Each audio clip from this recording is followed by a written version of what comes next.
we are. We're ready to start. And everybody's sitting on this side, so I guess I'll turn this way. Wow, all of a sudden I forgot my words. Anyhow, we're here to continue with class 3 in the creative process of the individual. And David is new for us this evening, and Debbie and RJ and Tim are here. Wonderful. And I am practicing the art of remembering names. That's to repeat it. So, as we begin the class, we start with a spiritual mind treatment, because that's what we do with everything here at the center. So, in this moment, there is one presence, one being, one eternal, infinite something that always was, always will be, and is here right now. This infinite being is life and love and joy and peace. It is all things beautiful, all things honest and true. And in its wholeness, it created, and I am creation.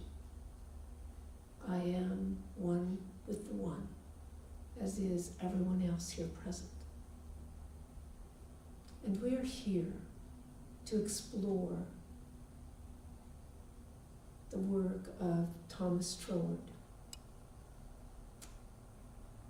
And I know that Spirit is here guiding us, helping us to understand. And we will share and delve into it and reach conclusions and have questions. And sometimes leave with more questions. And still we continue to learn. And I am so grateful for everyone here present, for the energy that we are putting into this class, and for the wonder of sharing this information with each other. And I release this word to law, knowing that it is already so, and so it is. So it is. So, this was an interesting class, or an interesting chapter, class 3. It has left me with more questions than it answered. And so I'm looking forward to exploring this with you all and seeing what answers and what questions you all have to share. So what I'd like to do is just kind of start with the questions at the end of the chapter and use that as the basis for discussion. But we're not limited to just those questions. If other things come up, other things that you want to discuss, we will delve into it all. So, on page 29-1, which is like the beginning page,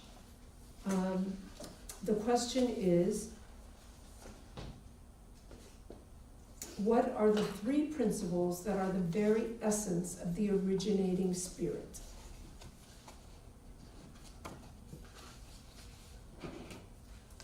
Selection. That's one. Initiative. Desire of living. Forever increasing.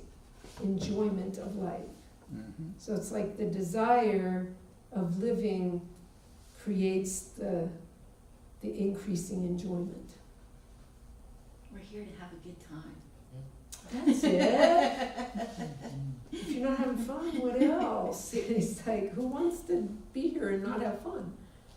I was thinking about that, wanting to have a good time. And I was thinking, like, it's all relative, all of it. No matter what consciousness, intelligent energy is focusing on, because everything is God. everything is source. Right.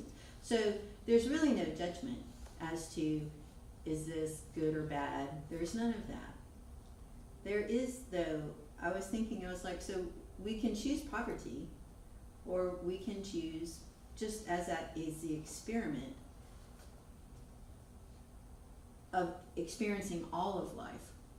However, choosing, to manifest,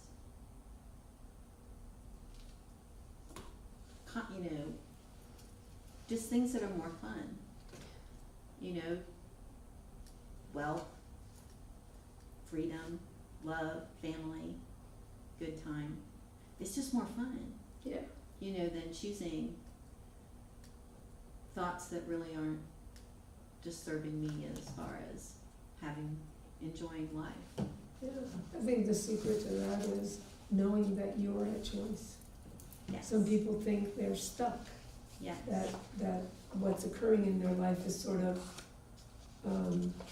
sent to them, they didn't choose it. But Right. when you realize that you are at choice, always at choice, Mm. then you have more fun because you can choose what you want. So when it says that the power of the three principles are the essence of the originating spirit, what is the power of selection? What does that mean? Having choice, free will, or a decision-making ability. Yes, yes. And the power of initiative, what does that mean? Would that be the desire or that unfolding potential? It's that, but it's more. Initiative is that that spirit has the power to begin things. I think To of it create as there's movement or things. flow, like potential energy versus kinetic energy. It's the kinetic part of the energy movement from one point to another, Right. or expanding or changing. Right, So is that initiative where thought comes in? Where yes. it's the desire for something more, for that enjoyment of life? That's part of it. Okay. And then the desire of the living Oh, for right, I'm ever sorry, that's the motive, increasing isn't it? Gotcha, sorry. enjoyment of life. What does that mean? Who is, okay, so it's the desire of the living, and my understanding is the living is another way of saying spirit. And so, Well, he does have it in capital letters. right, Yeah. right. So it's forever increasing enjoyment of life. So it has this desire to always have enjoyment multiplying, increasing, Mhm. ever producing more. Mm. It's never static. It's always, so spirit selects, initiates, and then sets it in motion, so it just keeps producing more and more.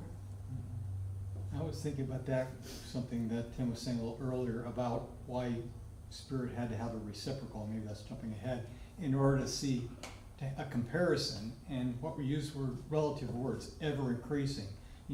If you had joy and you didn't know you could have more joy, you were satisfied, but you want ever increasing, so you need something comparable to say, I want more than what I have now, which is a comparison thing. Does that make Right. sense? Right, it does. Mhm. And that still brings me back to that first question. So if spirit is everything, Mhm. from before time until infinity, Mhm. why does it need more? Yeah, Why does it want more? Yes, good question. I don't know, Mhm. I'm throwing these out because Yes. I don't have the Yeah. answer. I mean, Yeah. Troward is saying that in order for spirit to be conscious of itself, it had to have a reciprocal, had to have something that it could compare to in order to be aware of itself. So it's like if you're if you are this oneness, you can be in your oneness and not be aware. And feel free to step in anytime. I just had a thought on that. Okay. Since, you know, every spirit is unlimited, we say spirit is everything, Right? but everything kind of sounds like it has limits to it. So you can have more than everything and still be in the boundaries of everything. Does that make sense? Okay, I see what you're saying. Yeah, That That makes sense. it's hard to. that if there's So, and if everything is continually expanding, then there is no limit to everything. Yes, that's true. So there's more everything after manifestation than before manifestation. Which sounds relative, but at the same time, we're talking in a limited. And I think that's part of it, is that we only know things on a relative way. And so trying to understand the infinite Mhm. is a challenge. Yes. It's definitely that's a what it challenge. sounds like to me, is that infinite is expanding. Mhm. Right, Yes, So- that's a good way to describe it. And then I guess I keep thinking of time and space, which are just concepts. I don't think they're yeah, reality, so. Mhm. right. So in perhaps my perspective, it's just unfolding, but in God's perspective, in that It oneness always was and perspective, always it's is. already, you know, Right. just, yeah, there. But that still brings us back to that question, and maybe you can throw some light, Laura, is that trying to understand that question that Trowards brings up of why spirit needed a reciprocal. Something to self-contemplate, right? And it said that in order for spirit to be conscious of itself, it needed a reciprocal. So why? That's my question. Why does it need a reciprocal in order to be? It's like, so spirit in all its oneness can't be conscious without something to compare itself to.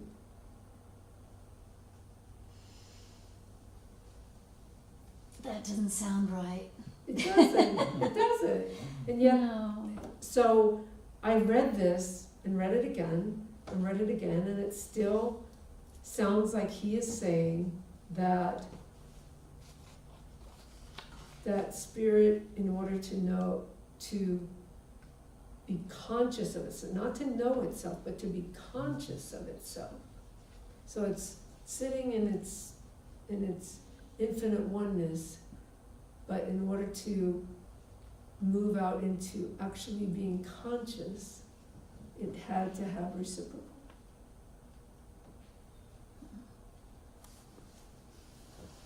So we'll hang on to that one. We'll go on to the next question, and maybe Just we'll. curious, you know, just Yeah. kind of reading the notes, it talks about chapter 8 of the Edinburgh Chapter 8, lectures. the- I didn't read those, but I wonder if that has some of the Edinburgh explanation for what we're talking about. It, Because it's about it has, reciprocal it action. has more of the explanation about the other things we're gonna talk about, but They it do doesn't help with answer that. that Okay. question. Or at least the chapter that it tells us to read in the Edinburgh lectures, it says chapter 8. Hmm. That discusses this, what we've been discussing in chapter 3. It Okay. doesn't go into the question that is Mhm. burning in me. Okay. So let's just go on to the next, which is question 2. How does the required reciprocal manifest?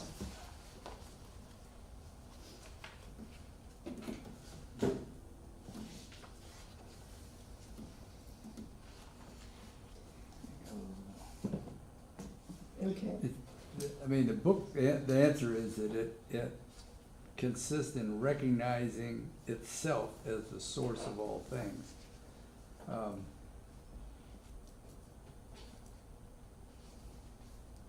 So Mm, that's a self-awareness. right, but what they're talking about is what does the reciprocal manifest? Not the spirit, but the reciprocal. It talks about it coming about as a being, and I haven't really clarified in my mind what that being is. If we're talking about a physical human being, or as a consciousness being, something very etheric like spirit. I don't think he clarifies that. Yeah. But I think that it's a being who is awakening to consciousness, which Right. only in his description is the human. Because plants Yeah, that's and are not awakened to consciousness. And so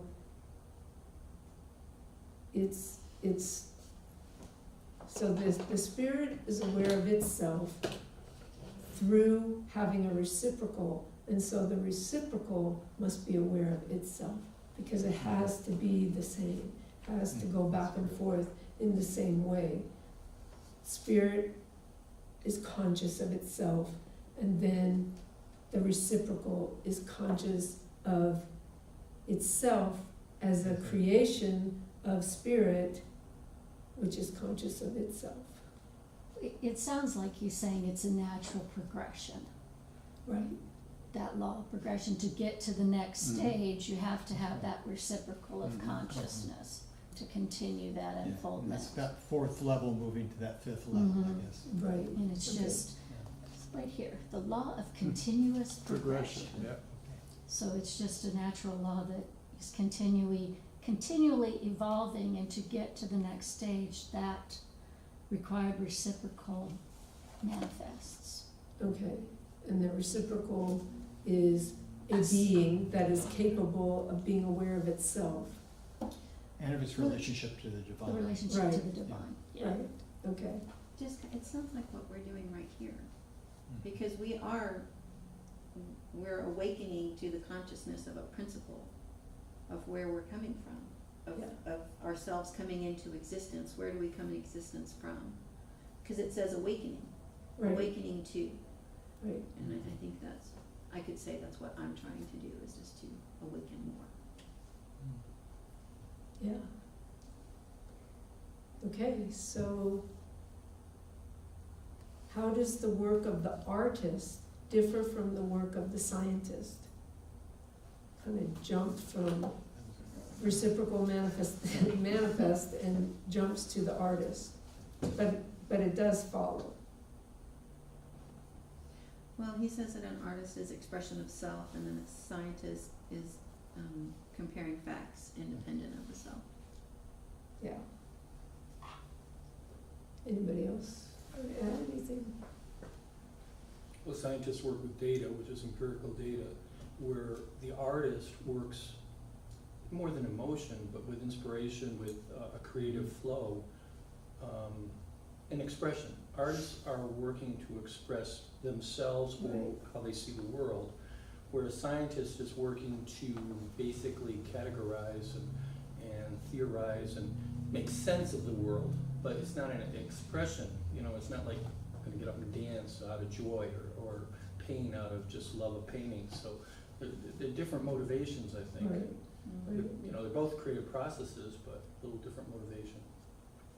Right, but I think definitely the artist is the creator and the scientist is the analyzer. And I think he brings this up, this comparison of the artist and the scientist, because he calls spirit the artist. And so, in a way, he's describing the difference between spirit as the artist and the reciprocal as the scientist, who's seeking to understand that which was created. Because the reciprocal, the human, does not create. And a spiritual love, the scientist is looking at three-dimensional effects. that they're seeing out in the world. Right, Physical manifestations, where the artist may be looking beyond that into the spiritual, the etheric level. And part of it, I see the artist is coming from within, where the scientist focus is without. Granted, they get that inspiration from within, but the basic work of the scientist is without, right. outside of self, and that work of the artist is an expression from within. And I think that's what spirit is. Spirit is creating from itself. Right, right. I think that one part of comparing the artist and the scientist helped me more than any of the rest to Mhm. understand my position in relation to spirit. That, yes, because I am created from the one, I have the gifts of the one, but I am not the creator. And that was helpful to know. So, what is the 5th stage of self-contemplation of spirit?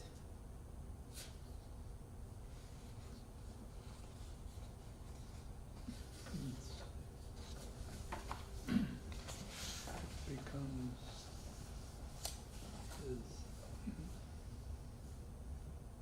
That's what this particular chapter is all about.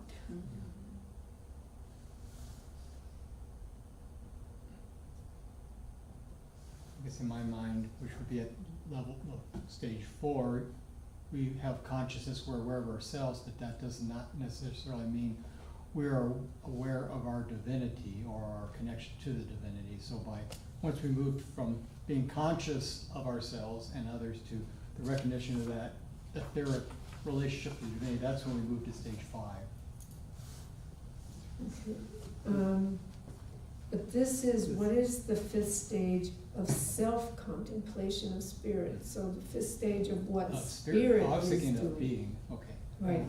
So it has to do with what spirit is doing, but it does have to do with awakening. Yeah. That spirit is awakening to the recognition of its own artistic ability, its own creative ability.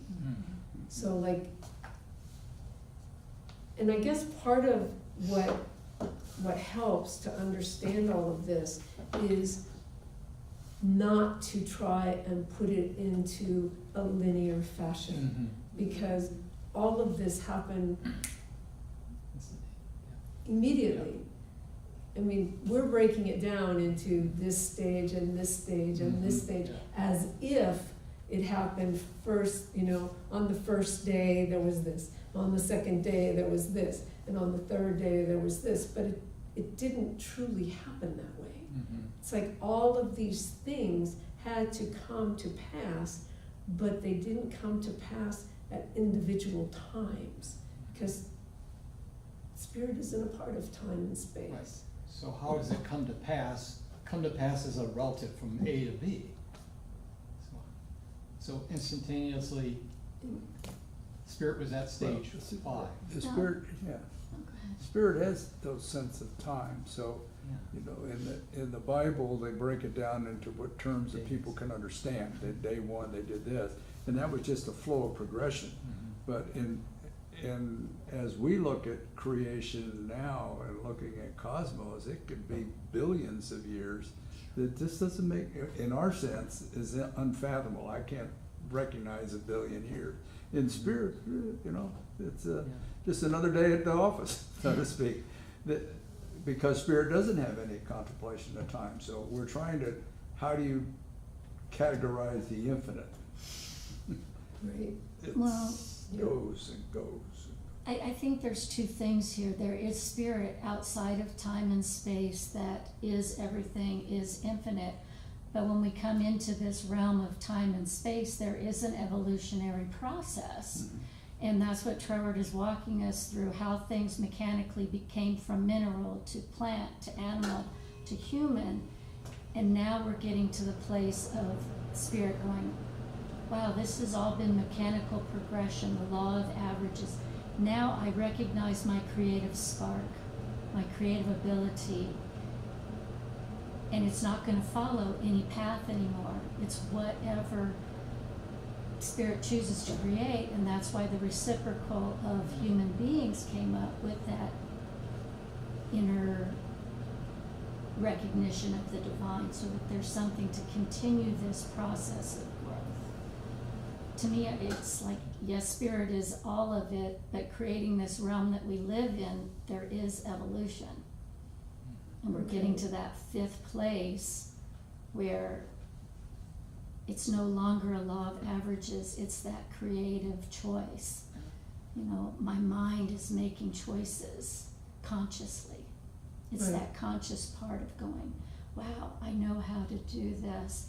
Spirit can see it and goes, okay, I don't have to follow that from amphibians comes mammals. I can go, you know, from little plankton and go, I know there is a deer out there. Just putting it in weird terms, but that's my concept of it. Okay.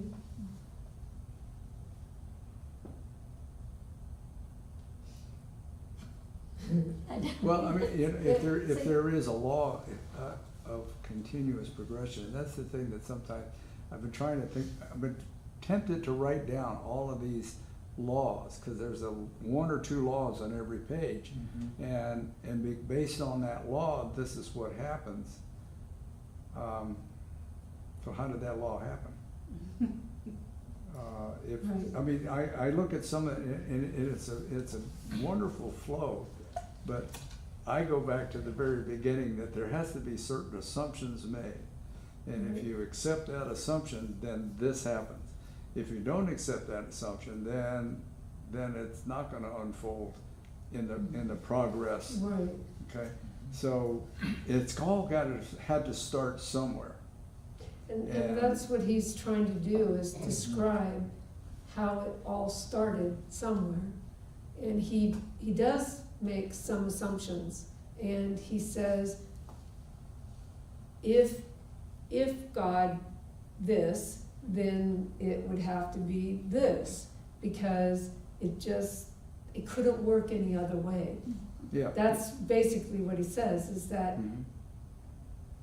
if there was God, Spirit, whatever you choose to call it, and it wanted to go forward and have this continual growth, then it had to do it in a way that didn't cause complete chaos. So he said there had to be these certain things that happened in a logical way, so that there wouldn't be total chaos. So you do kind of have to take his assumptions and say, well, it all makes sense. Yeah. You had to have the reciprocal in order to become conscious, and nothing could happen without consciousness. Okay, so, I mean, he was building it, but you gotta start, okay, so the necessity of a reciprocal. Right. And we were talking about that earlier, so it's just, okay. Right. Okay, so what is the threefold law underlying the nature of spirit?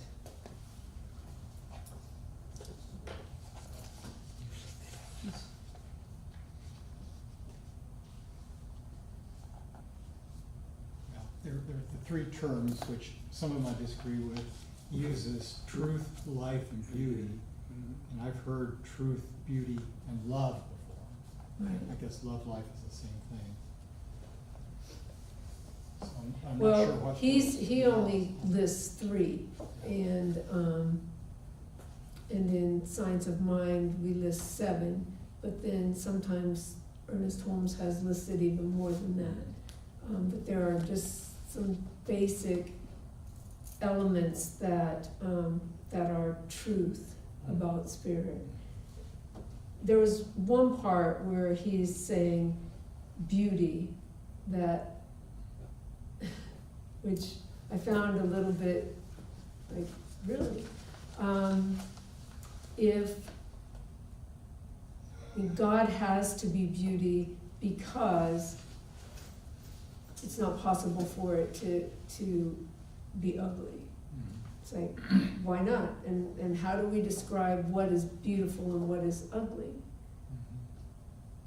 Or what is, I Yeah, think, the that's word right. he uses is not ugly, it's Repugnant. repugnant.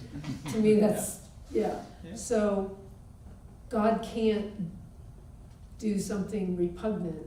Well, there are lots of things in this world, in my mind, that I find repugnant, but what does it mean? That everything is beautiful in some way because it wouldn't be created by God if it were repugnant?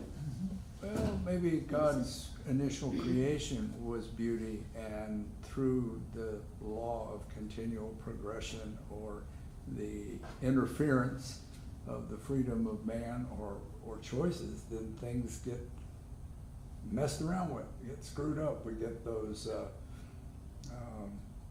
what's the word, mutations, things like that. That, you know, that's another interesting subject. Did God create that mutation, or is that something that evolved from us in our power Messing with somehow? things. How you can manifest since we can't create. But I think the initial thought and the initial is always beautiful. And I think other factors enter into it that, from that freedom of choice, that then Right. say, whoops. So, Right. and then, you know, then we look at it. But I would also think, you know, we can look into the eyes of a person that has been mutilated and see love and beauty. So, you know, it's a different perspective of what is beautiful, and God is beautiful. If you see the God in that person, then that's beautiful, irregardless of what it's covered in or dressed in. Yeah. So, I think God would just always see itself as beautiful. Yeah. God Right. sees God, and God is beautiful. So anything that is thought to be Mhm. repugnant would, God wouldn't understand. I just don't think God sees that. That would be my human, Okay, that makes Expression. sense. my human expression of it, or thought, or whatever. Opinion. Because in this physical world, I can look at something and say, ooh, that, you know, that doesn't look good to me. But somebody else might look at the exact same thing and say, oh, but look at this, and look at how it curves here, and look at how this, and find beauty where I just, you know, want to step back. So that's true. But yeah, in the mind of spirit, it's all good, it's all beautiful. We're looking at the word of beauty through the eyes of an artist, possibly. Does the colors complementary? Does the shape appeal to us? And I also want beauty in terms of the beautiful interrelationships. I mean, there are plants out there that smell like dead flesh, but that dead flesh is drawing in insects that are attracted to that, and the beauty of that interrelationship, almost looking at the intricacy of that, is a beauty. And that plant itself is rather amazing looking. Yeah, it is. It just smells It's funny. huge. Yeah. Yeah, it's just crazy. But the smell is repugnant in our Yes. opinion. Yeah, that's what makes it get really interesting. It's all that circle of life. Okay, so what safeguards us from injuring ourselves or others? This is another interesting discussion. What safeguards us from injuring ourselves or others? I think for me, it's just that, it's almost the answer to the question before it. God doesn't hurt God. You know, I mean, that's really all that's going on here. Everything else is just what this pinpoint of existence is experiencing in my little world going on here. As Okay. Debbie Ivy, you know, but I don't think, I don't know that God would, you know, injure God. God So- wouldn't hurt God. So basically, you're saying that it's our relationship with spirit that is the deterrent from us doing things that are hurtful to ourselves and others. It's like when you recognize that whose you are and who you are, then you can't be hurtful to yourself or others. When you forget that. I think it has to do with your individual level of consciousness, that, I think, how can I say this? That people who are doing what we would call evil things, they're doing it out of this state of unawareness or unconsciousness. They don't really, are not aware that not only they're hurting others, but they're hurting themselves. So people who have evolved to a higher level of awareness would never purposely choose to do something to harm someone, because not only harming the other, which is God, they're harming themselves, which you're part of God. So, you know, it's awareness. It's a level of awareness. You know, somewhere in this reading, I don't know with Troward, but in Science of Mind, it was like we're all doing the best we can. And, you know, you go through trials and tribulations in life and tragedy and things like that and heartache, and you learn to forgive because you come to the realization that person was probably doing the best they could for where they were at that stage in their development, and therefore I need to just let it be. I need to let it go. And the same for me, the mistakes I've made. Do you know what I'm saying? Right. So it's all right. about our awareness. It's about Yes. how we see ourselves and our relationship to spirit. That's when you stop hurting people. You pull the trigger on someone else, yes, you're hurting them, but you're hurting yourself. They're God, you're God. So it's like, Right. it doesn't make any sense. It's just, you know. So it's that awareness that makes us. Well, Romans 8:28 in Scripture says, "For those that believeth and trusteth, all things happen unto good."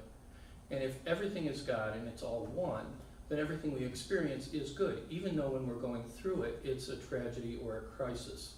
And so it's because of our limited perception, our limited mentality in the physical realm, that we can't see it as good. We see it as tragedy, we see it as horrible. Right. But maybe there's a reason it's unfolding. Maybe it's unfolding to develop compassion. Maybe it's developed to make people more aware. Or, you know, suffering is there so that it opens a hardened heart. Instead of being callous and indifferent, when you see suffering, when you're aware, when you're awakening, you know, it affects you. Do you see what I'm saying? Yes. Yes. So it is all good, but in our limited mentality, it's a tragedy. It's horrible. Right. You know, Right. but if God is omnipresent, as most religions teach us, then it is all good. I mean, how can God be bad? I mean, it's contradictory to what Exactly. we And understand. that's what he was You know, saying. so True. it's like, okay, so this is good, but it don't feel good to me. Right. Right. And It's sometimes awareness. you have to get past the initial occurrence for you to recognize, and then looking back, you say, Exactly. oh yes, that What did led I to learn from this and this and this, and this is wonderful. Had that not happened, I might not now be here. Exactly. So, there is the sense, but it all goes back to the fact that we can look back and see the good because of our awareness Right. of spirit. Absolutely. Without that awareness, without that connection between me and spirit, Mhm. I can't have that awareness until I have that. Well, and if we're at a point where we're living from that connection and awareness, we don't have those things show up. Yeah. You know, it's when we're separate and not in alignment with the divine that we have those things that say, whoa, you're off, and you get the awareness to come back into those qualities of the divine. I think we get to the point where we're consciously using it, that awareness, that knowing, then we don't have to do that stuff as much, Right? maybe at all, once we get to that point. We're working up to the next question. Well, earlier in that, in that paragraph, it talks about the harmony, and that's the basis of, that's what spirit is all about, that creative basis of harmony and balance. Right. And unless we take it, and it says that it gives us freedom to do everything except mess up that harmony and balance. Right. And I guess when exactly. you sit back and look at it and say, when we start messing up with it, it comes back at us, Mhm. okay? So that's how nature responds if we, so it's designed so no harm comes. But we do have some freedom in there, which I read this to say that if you do exercise that freedom against that original creation, the spirit of harmony, then, then there could be consequences. Well, there But if will you be follow consequences. that, then it's safe, you won't be. Right. Which I So, think tracks to what you were saying too, it's just right. 18th century or 19th. So what is the root of negative conditions? This is kind of follows what we were just discussing. So what is the root of negative conditions? Did you skip? No, I didn't skip. But just say choice, the wrong thing. Page 36. Okay, What is the I only did possible skip, route I of did creative skip process? one. Yeah. Ah, you're right. Number 7, what is the only possible root of the creative process?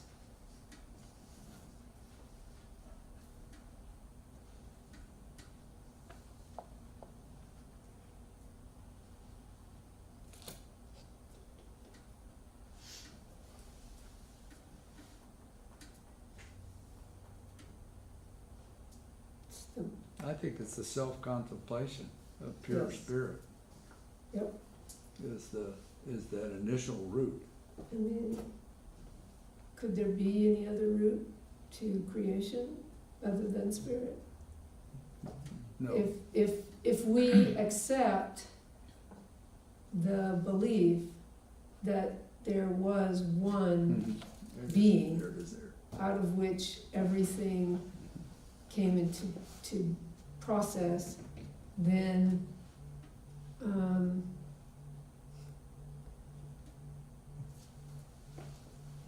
Is that you?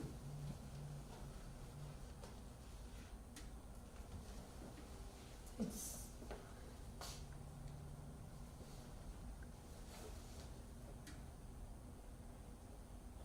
I lost my train of thought, I apologize. Yeah, this, Um, that self-contemplation is if there's only spirit, Mhm. that self-contemplation is what starts That's the the, Right. creative process. Right, And there's nothing before that, so the Right. original Mhm. creative process, Right. but right, so, I mean, that question is, what is the only possible route? Well, the only possible route is spirit, and spirit's creative process, that's the self-contemplation. And so why is that the only possible route? Not only that it is, but why? Okay, because, go ahead. can you guys continue?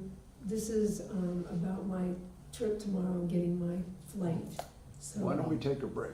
Okay, I apologize, but It's okay. so, That comes back to the point of, what people say, well, why does God let bad things happen to good people? That's the more and philosophical that's situation. basically the Yeah. next question, which is what is the root of negative conditions? Our thoughts, where we're taking our thoughts, what we're impressing into mind, or into law, sorry.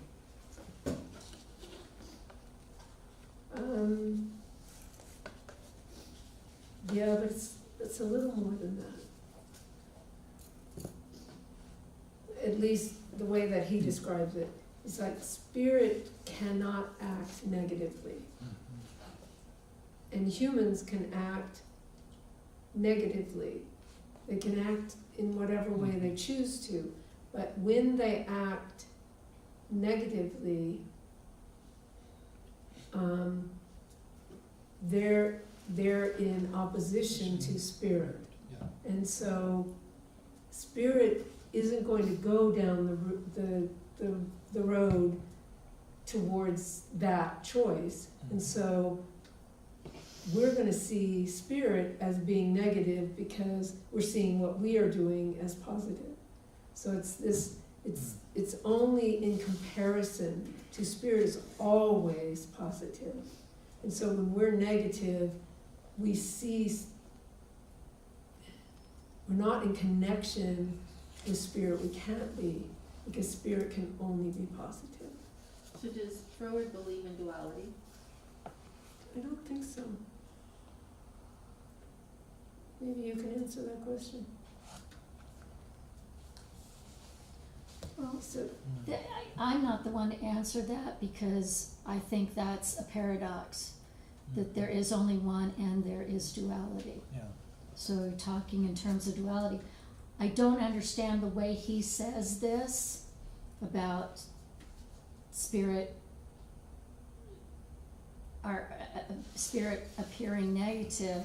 To me, I can only relate it to science of mind, that what we put out is what we get back, because spirit only works with what we have given it. And if our perspective is negative, that's what we see, and it shows up in our life. So we think spirit's acting negatively, but that's what we've put out there.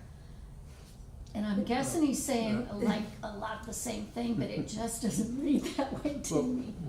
what he said, he equates spirit's affirmative action is to creativity. And spirit doesn't uncreate, it doesn't, so that's what he considers negative. So spirit's focus and the spirit's being is to create, it doesn't uncreate. So when we look at something that looks like spirit is, and we look at it as uncreating, that makes spirit look like to us that it is negative or uncreating, when spirit never does that. So it leads back to what you said, it's a relationship thing, that when we look at it in some way, and spirit's still moving down that way. right, And Right. so if we're going this way, that spirit's going the wrong way, so they're doing negative. But no, spirit is always in a creative Right. matter. and that's what he's saying, is that, So that that's a- spirit is always Mhm. in that affirmative place, that positive place, and when the human chooses to go in a way that is in opposition to spirit, then and sees its position as positive, then it can only see spirit as negative. But spirit is never negative. It's just that when we compare it to what we think of as being the positive, then we see spirit as negative. It's all in how we conceive something in comparison to spirit. But if we are in alignment with spirit, then we will always see it according to spirit. So if I'm out of alignment with spirit and I'm not acting with love or whatever, I think that I'm doing the right thing, Mm-hmm. but it's not in alignment with what spirit thinks is right. Right. What I see being created is negative. Right. Yeah. But as I bring my alignment back into alignment, and my thoughts back into alignment with spirit, what I'm creating now is in alignment and looks positive. Right. Example, I think one of the natures of spirit is truth. And, a lie might be, we are separate, because we know that that's not true. But others may say, because I am separate, or I see myself as separate, I can do something to those individuals without any repercussions. And that creates negative conditions, war and robbery and all these other things. Well, it's like Yeah. a cycle of going from one negativity To the next, leading yeah. to another negativity. And until you can come back to the truth, you'll continue manifesting those negative conditions. Right, right. This suggests to me like a lot of the Eastern philosophies or religions where when someone does something that we term evil, they create karmic debt, and then the karmic debt must be repaid. Because it seems to me if spirit is always positive and wholesome and loving, that and you're out of alignment with it, there's like, it's a debt, if you will. It's a loss. There's a lack. And so therefore the Easterners are saying you somehow have to get back in alignment. And they, in their way of thinking, they talk about doing good deeds or, you know, rising above it, so to speak. You have to evolve to a better person or whatever. But it's interesting what Trauer's saying, and then in reflection on what these other philosophies have been saying, there's a parallel there in my mind. There's a parallel where you're creating a karmic debt that you have to repay in order to get back into alignment, you know, or enter the kingdom of heaven, or however you express it, you know. Doesn't just happen. You gotta get back on track. Right, right. We have freedom of choice, so we can do or choose to think in any way that we want. But there are consequences when we make choices that are not in alignment with the divine. Then we're not gonna get the results that we want. We're gonna get these negative results, and you know, you can call it karma. That's one way of looking at it. But it comes back to when you step out of alignment with truth, with honoring one another, then it's going to come back to haunt you, so to speak. That you have to bring yourself back into alignment, and then you'll see that what the choices you were making really aren't good. They aren't good for you, and they aren't good for anybody else. But you, in your mind, you may have thought they were at the time, but when things keep going wrong in your life, then you have to start thinking, well, okay, then I'm the one who's out of alignment. I'm the one who needs to change. But in terms of karma, the moment you make that change, you should instantly move ahead, because the past is not a precedent. You know, shouldn't have to pay your dues even though you've changed your way. It should, in theory, you should instantly be on the right path the moment you change your direction. As long as you stay changed. Without any repercussions, you know, Yeah. for payment of what you did in the past. Right. At least that's what we're taught here, it seems. Yeah. Well, but I think it's sort of a combination of a lot of the thoughts have been saying that Trauer got a lot of his philosophy and his words from the Eastern religions. And then he brought it around a little bit to say that the way I'm seeing it is the negative or things that you do that aren't right are out of harmony. Okay, and spirit is always operating in harmony. So your choice is you get back into harmony, or you suffer the effects of that, because then spirit will do things that we think are negative. So we're thinking then that spirit is negative, and spirit is focused, and will always do that which is best for the greater good and for the harmony of life, of creativity. So I see where you're both coming from. Yeah, there is that payment, but the payment is to do good, to change your way, to change the path. And that's the way that you pay the debt, is you change the path. You don't have to pay it back. Pay it forward. Pay it forward. There you Do go. good. There you go. That's good. I like that. Okay, so what must be done to eliminate negative conditions? Get rid of all negative people. I think some of this we have talked about. It's just bringing our thought into harmony with life, love, and beauty, or bringing our thought into harmony with spirit, with the divine, with God, whatever name you choose to call it. That's how we reduce negativity in our lives, or negative conditions, what we see as negative conditions. We reduce them by coming back into alignment with the truth of Spirit, which is love and light and joy and peace. Those are the only things that Spirit understands. And when we're out of alignment with those things, then we're going to feel negative, we're going to feel bad. But Spirit's not bad, and Spirit hasn't, made us ill or made things happen. We, by our activity, bring those things about on ourselves. I want And we to can run change it it. on an individual basis. That's what we can do to eliminate negative conditions, but on maybe a global scale with race, consciousness and all,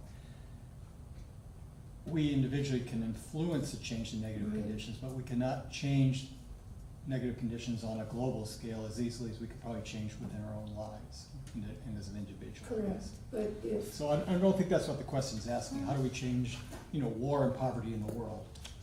It take a lot more individualized people changing Yeah, their direction. one person at a time. Yes.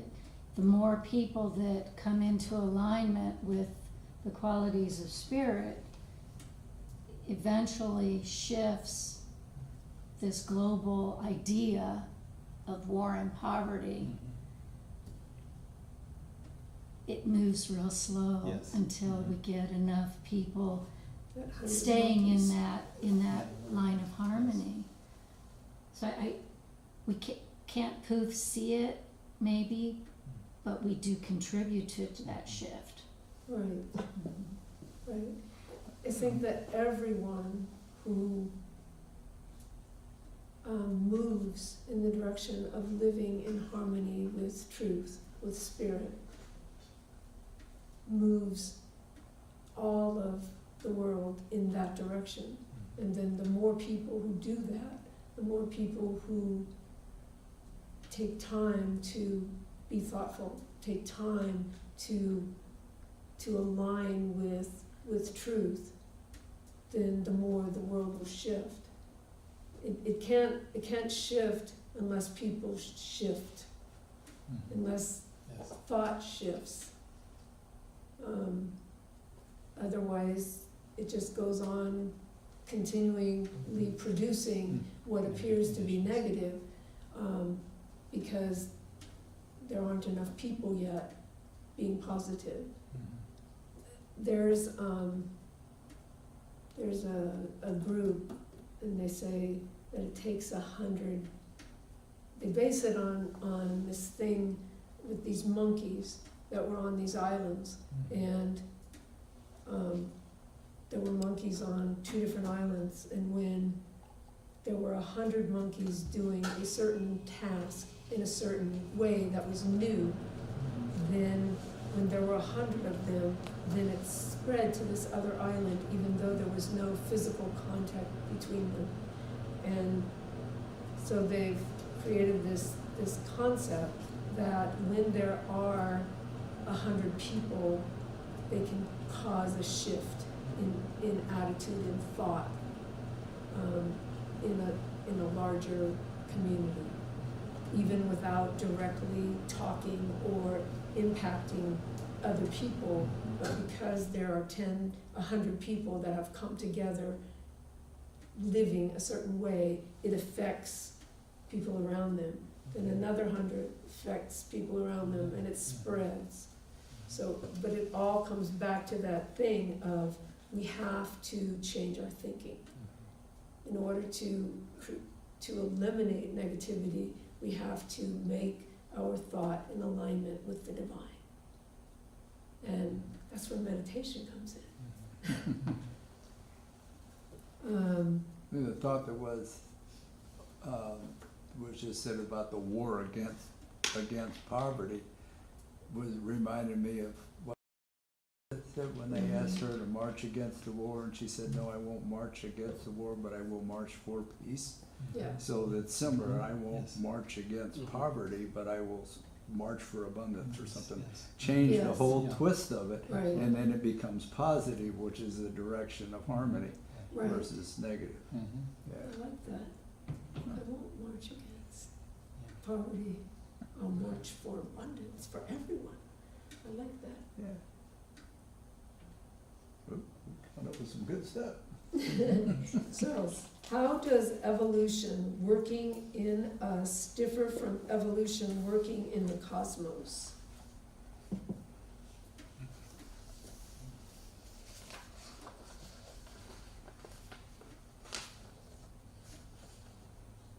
This is primarily an issue of proportion. The cosmos, we are to the cosmos, it's a proportional thing in our terms.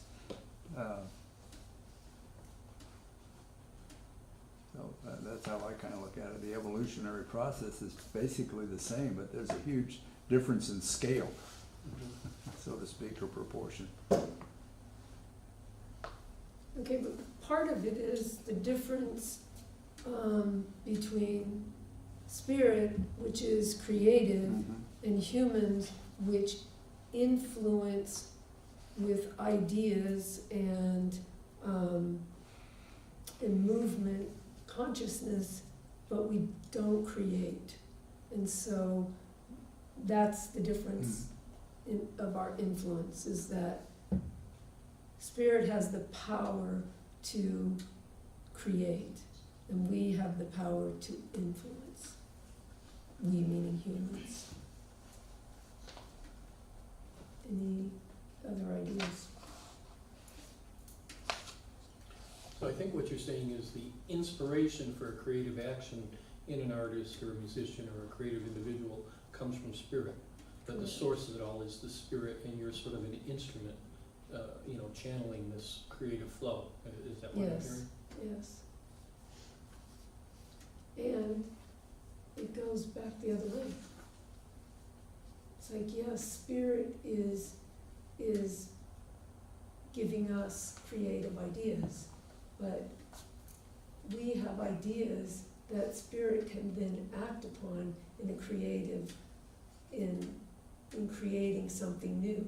It's like we don't actually create something new, but we have ideas that influence spirit, and then spirit gives those ideas back in a creative fashion that allows something new to take place.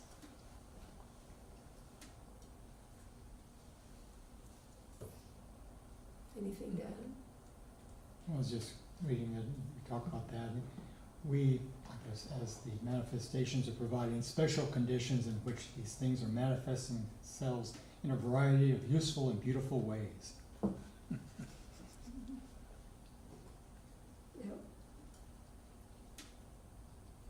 So we do have thought, we do have ideas, and some are the ideas that come from spirit, some are the ideas that from us that go back to spirit, and creation comes from spirit, but ideas come from us.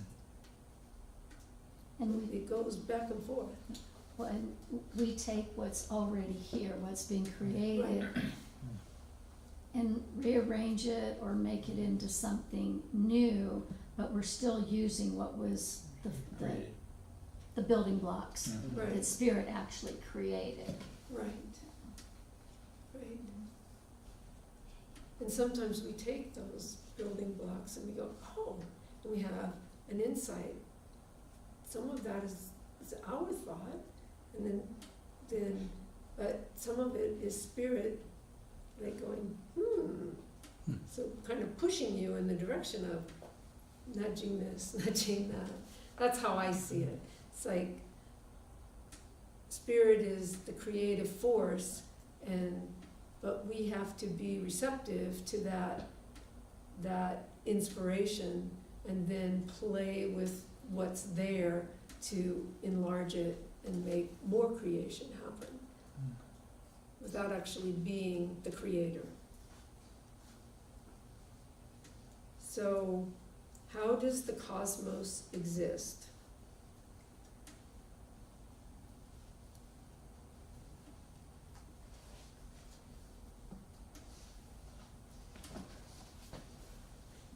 This is one of those, the Yes, answer yes. seems to me, where you use the description of something to answer the question about the something. Yeah. Because what he says is the existence of the cosmos is the result of spirit seeing itself in the cosmos. Yeah. So, the cosmos is the creation of spirit, basically. That's how the cosmos came into being, and that's what sustains it, is the contemplation of spirit as being part of it. But going back to Tim's word, but it would not continue to exist unless there was that harmony there, that balance, following those laws, the nature of spirit. Right. Right.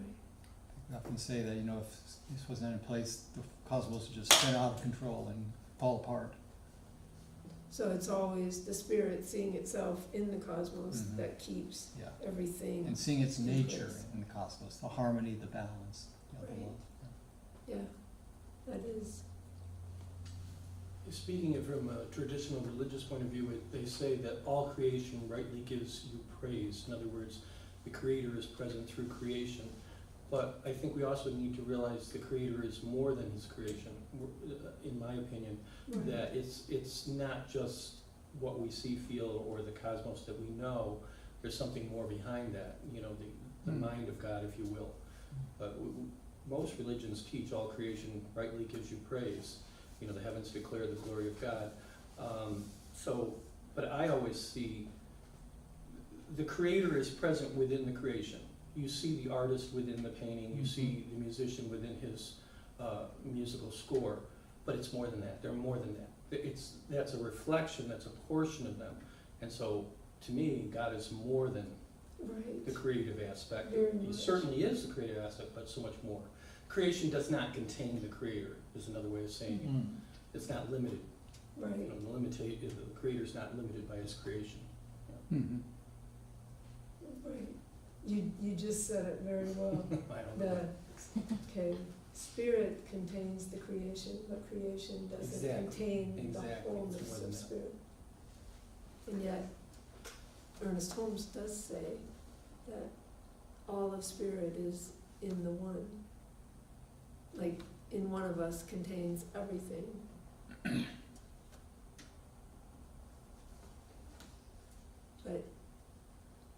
But I kind of agree that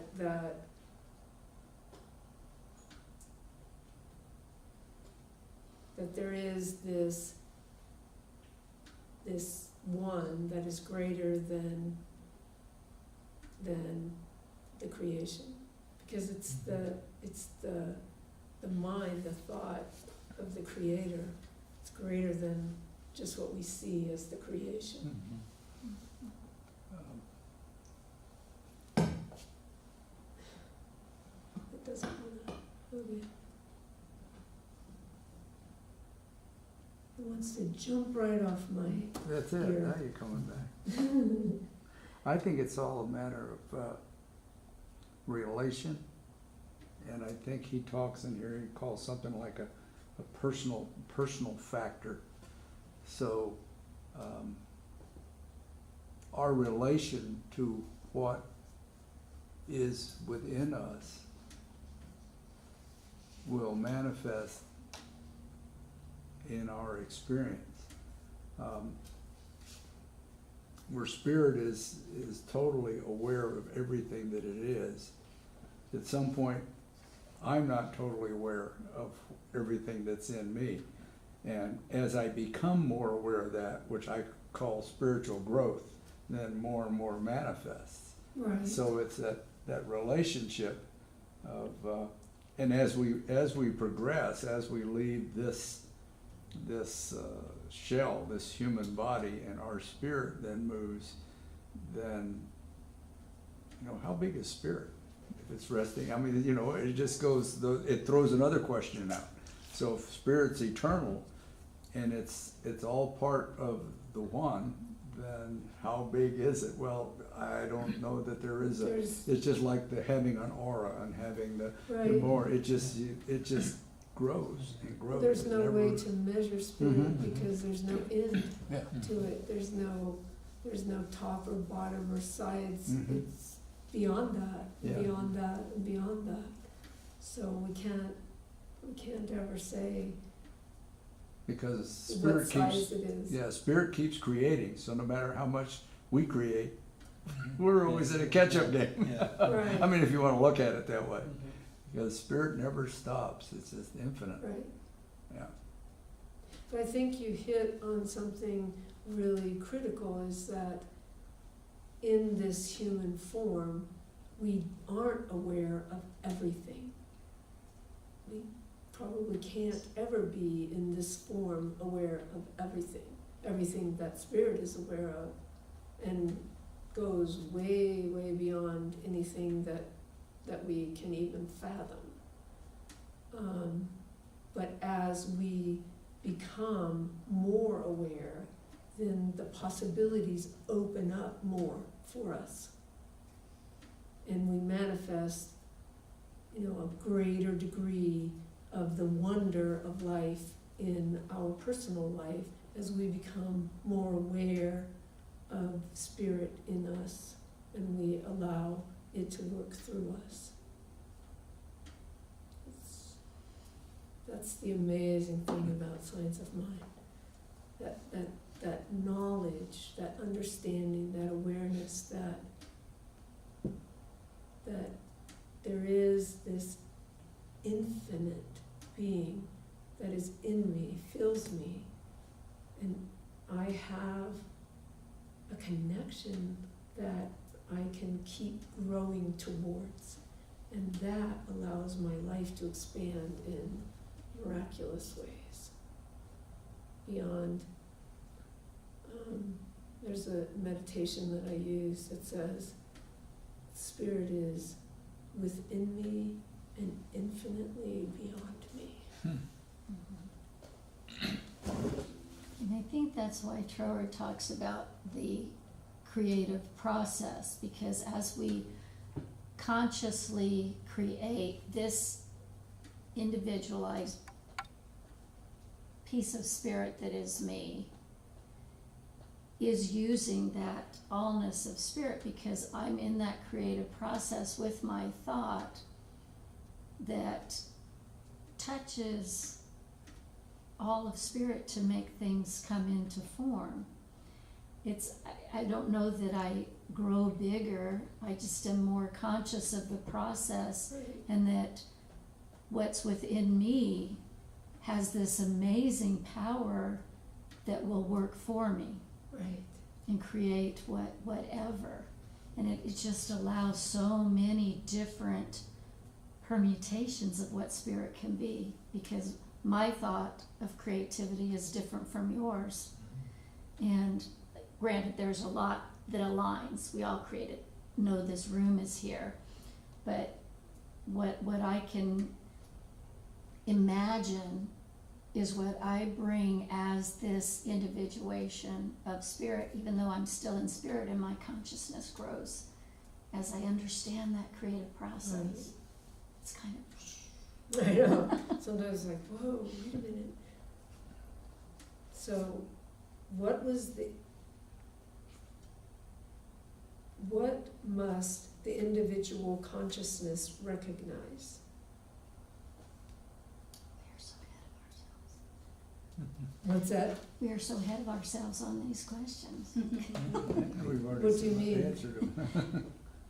Oh, We've been because talking about this. The Right. same thing. because yeah. we've already had the discussion, and now we're on the question. Mhm. Well, it talks about the recognizing its source, but does individual consciousness need to recognize the source? In order to manifest in a positive nature of God, we need to recognize the source. But the consciousness can still be operating without the knowledge of the source, and still be creating. It just creates out of alignment with the nature of God. Yeah, we can't count on anything if we're not actually using the process. If we're just living our lives in our own little bubble, then we think things are happening to us. Right. That's really the difference. When we grow in our awareness of the connection with spirit and how all the power that is spirit is available to us through that connection, then we can open our lives to a whole different level of, and how life responds to that and shows up in our existence changes. I just look at where I was, say, 2 years ago, and where my consciousness was 2 years ago. And it has changed immensely in 2 years, because I have studied and I have prayed and I have sought to understand the process more than it's like building on blocks. You get this level of awareness, and so it allows you to open up to another level, which opens up to another level, and so you're continually growing, and yet I don't think there's any end to that. In fact, I know there's no end to that. I mean, as long as we're in this physical form, we don't have everything. We never will in this form. And I don't know what goes after this. I'll wait and see. So,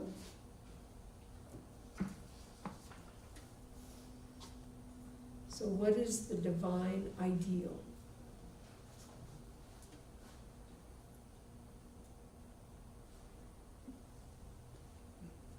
I think it's a self-recognition that you are have that same consciousness of all sustaining life that Spirit has. It provides that, which has been a source of our discussion, it provides that reciprocal, or that mirror, so to speak. So Spirit is full of life and exists for the continual creation, and for it to continue to do that and recognize that, it has to have something that mirrors back or is reciprocal. Right. So we are that, and we provide that circle, okay, that coming down and up and up and down. We provide that continuum of consciousness. So the divine ideal is to have this reciprocal, to have these individuals that recognize Spirit as source, and recognize how they function within the divine life process. But I think he's also ultimately getting, because it says in here, a channel, so we open up as a channel by which that source can flow in uninterruptedly. Uninterruptedly, yeah. That the moment of this recognition, we're living directly from the original life. I think that divine ideal is living those qualities that are God, just automatically having that connection, knowing that we are that expression of the divine, and letting that flow through us to create whatever we choose to create. And I like what he says here, and not merely as being a member of a generic race. Right. It opens us up to that individual expression where we step away from what is all out there, that everyone is following this same path. We open up to be that individual creative expression. I think that's like amazing. Yeah. And powerful. Yeah.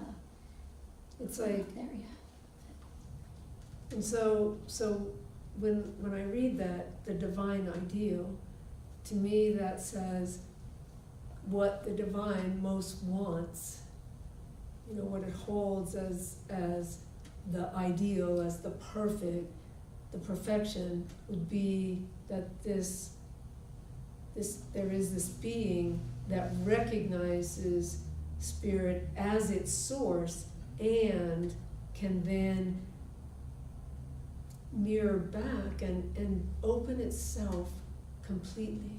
Like the ideal for spirit is that I open myself completely to allow the flow of spirit to go on being more creative. If I don't open up and be a channel, then in some way, to me, it seems like I put a restriction. Not that spirit is restricted, but I'm restricted. And by me being restricted, it means spirit's got to go a different way. But this is a block here because I block it, not because spirit blocks it.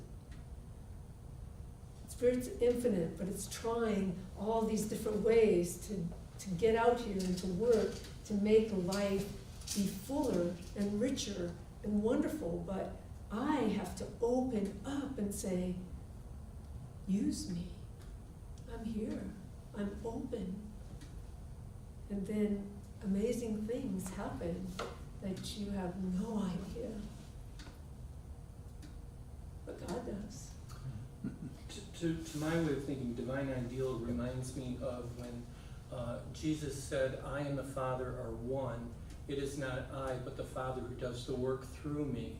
And it's the recognition of the relationship as a human being, human, physical being, spiritual, and that He and the Father are one, the God source, whatever you want to call it, and that through that awareness, you have the power to do things that you could not do on your own, that relationship causes you to, or allows you to be powerful spirituality, which you would not have until you have the awareness. There's a lot of, there's creative atheists out there, there's creative people who don't believe in God or spirit, but they still do things. But my point is, the divine ideal is when you come into the alignment that the spirit is my source, spirit is where it's coming from, and then I can do all things. Well, the scripture calls it, I can do all things through Christ who strengthens me, Philippians, I think that is. I can do all things, and that's a religious point of view, but it's the same idea. Right. It's just saying it differently. It's all there. People have been saying this stuff. So. Since way before Way back. Christianity, even Yeah. back in the early Egyptian. I've been reading a lot about early Egyptian. It's like, whoa, wow, this was like way before Christ, and they were talking about the same comparison. It's like, okay, so this is not new. It's not new thought. It's ancient thought coming back to life. So. I guess it's recognizing that we are source because we were created by source, and being able, I can't let go of the piece that says there's something in me that puts a whole new flavor on whatever source is creating. So I'm opening it up and it comes through me, but it also expresses that part that is me that's different than you. That is Even though- particularly you. Yeah, but by opening up and knowing that divine ideal that is who I truly am, that bigger piece, I still get to put I don't want to lose me. Right. I don't think that's the point. We give that myriad of creative expression by letting that source flow through us as us. Right. And I think that we were created as individuals to express something that no one else can. It's like if spirit wanted everything to be exactly the same, then there wouldn't be you and you and you and you and me. We wouldn't be individual. We would be like the Borg. You will be assimilated. But we're not. We're not assimilated into one Resistance is futile. exactly. But we each individually have something that only we can bring to this life. And the way that we do it is by being aware of the creative source within us, which is spirit moving through us, acting through us, but we put our little spark, as you say, our little spark that says, this is Kate, and this is Laura, and this is David. Got it. That we are each individual expressions of the divine.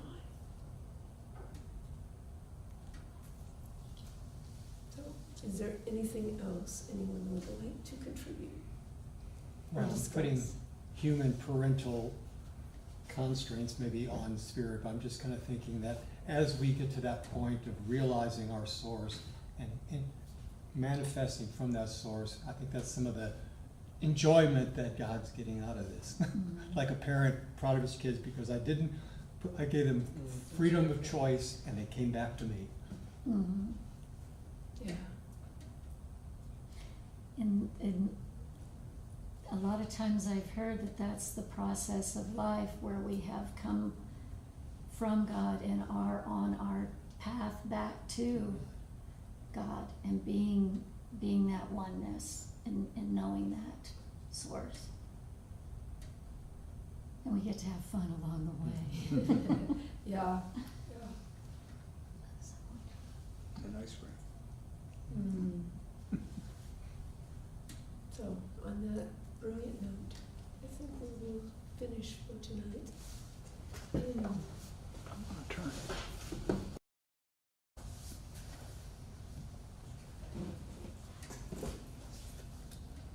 In this quiet moment, as we bring this class to an end, we know that God is here present, because God is present everywhere. It is here in this class, it is here in this world, and way, way beyond. And as God is present here, I am one in God, with God, and so is everyone else here present. And we have spent this time together this evening to share and to learn and to grow, and it has been an exciting class. And I feel that we have reached out to a higher level of communication with Spirit, of understanding, of awareness. And I am so grateful for this, so grateful for the awareness, so grateful for the opportunity to share, so grateful for everyone who has attended. And I release this word into the awesomeness of God, knowing that it returns to us multiplied ever so much. And so it is. So it is.